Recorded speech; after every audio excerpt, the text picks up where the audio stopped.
ইরানের ইয়াজদ শহরে বিস্ফোরণের শব্দে সৃষ্টি তীব্র আতঙ্ক ও মানসিক চাপে 10 বছর বয়সী এক কন্যা শিশুর মৃত্যু হয়েছে।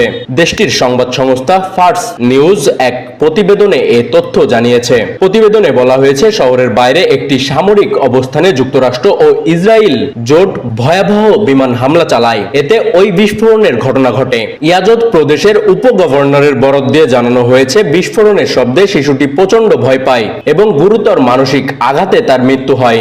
জায়ানবাদীদের হামলায় ইরানের এ পর্যন্ত 243 জন শিক্ষার্থী নিহত হয়েছে। দেশটির শিক্ষা মন্ত্রণালয়ের এক কর্মকর্তা বিষয়টি নিশ্চিত করেছেন। এসব হামলায় আরো অন্তত 5 শতাধিক শিক্ষার্থী আহত হয়েছেন। যুদ্ধ পরিস্থিতির কারণে ইরানের সাধারণ মানুষ, বিশেষ করে শিশুদের ওপর মানসিক ও মানবিক প্রভাব পড়েছে বলে এসব ঘটনার উদ্বেগ তৈরি হয়েছে, যা বিশ্বজুড়ে নিন্দিত হয়েছে।